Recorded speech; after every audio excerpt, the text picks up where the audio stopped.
President Obama facing an outcry on a host of foreign policy issues.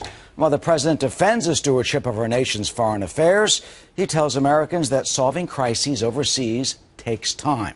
But others question if the White House really does have a strong strategy. We live in a complex world and at a challenging time. And none of these challenges lend themselves to quick or easy solutions, but all of them require American leadership.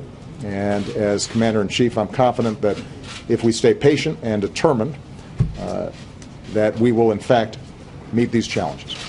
And joining us is the author of the new book, Counterfeit Lies, and Fox News military analyst, Lieutenant Colonel Oliver North. Lieutenant Colonel, always good to see you. I mean, look at the list. Putin takes a bite out of another country and remains defiant. The Islamic radicals, they take a third of Iraq. The Iranians may get the legal right to enrich uranium. Hamas is pounding our staunch ally Israel, and on and on. And the president says this is complex. Do we have a strong foreign policy? Yeah. No. And of course, the words be patient and determined are code words for this administration saying, we don't know what the hell we're doing, and we're trying to find a strategy because they have neither a knowledge of what's going on because our intelligence is so poor, and number two, absolutely no strategy whatsoever. Unfortunately, our adversaries do. Putin knows what he's doing. He wants to exercise hegemony over all the territories around the original Russia. The Chinese have their strategy of expansion into areas that you expect, well, history shows, have been part of Tokyo or Manila or even Vietnam, and they're pushing the envelope there. We also see the Iranians doing something that they've wanted to do now for better than a decade, and that is building nuclear weapons, acquiring the means of building, acquiring, and delivering nuclear weapons. Primary objective number one.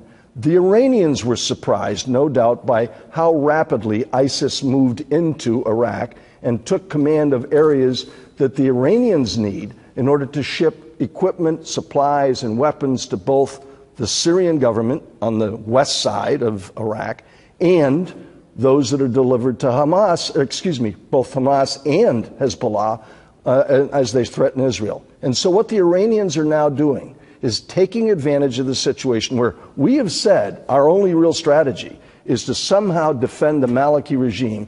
The Iranians are telling us secretly in Vienna, we want a nuclear deal. We'll tell the Hamas when to stop firing rockets into Israel.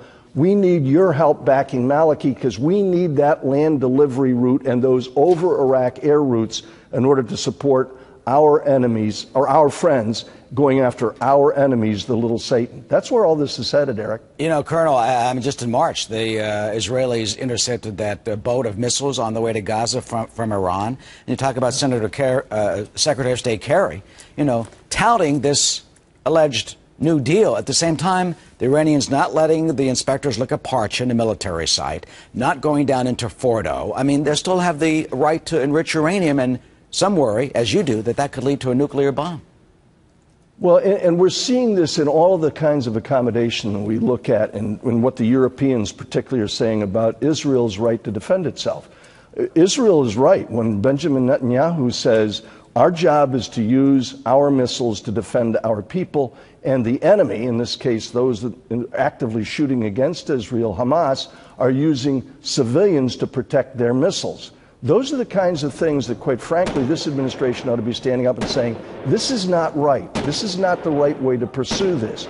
And we ought not to be the ones adding leverage to the European threats against the Israelis to lower the temperature here. This was all started by the Iranians telling Hamas, you give us some more leverage on our nuclear weapons. And so those three issues, what's happening inside ISIS with Iraq, what's happening on the conference table in Vienna, and this attack by Hamas into Israel with the rockets are all directly related.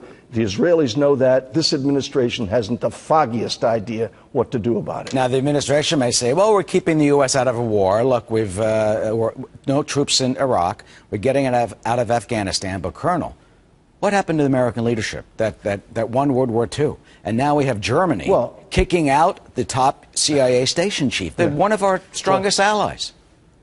One of the most inept and incompetent regimes in Washington history. And that's not just the poll that we've been citing at Fox News. That's the assessment of leaders in Amman, in Riyadh, in Seoul, in Manila, in Tokyo, and in places where we count on our friends. Our friends no longer trust us. Worse yet, our adversaries no longer respect us. We don't need to be feared around the world. We need to have the credibility that says, we have a strong military, we're going to protect our friends, and to exercise that. We can't even put 4 aircraft carriers in the water today and have them go to places where you might actually have to do a non-combatant evacuation operation in 2 different parts of the world. We don't have enough amphibious ships to put out their amphibious ready groups with Marines aboard capable of responding to these crises. And you could easily have a repeat of what occurred in Saigon in 1975, Eric, if we don't get it right in places like Iraq. Yep, helicopters potentially in the green zone. We'll have to see. Colonel Oliver North, thank you so much for your insight today. Always good to be with you, Eric. Thank you.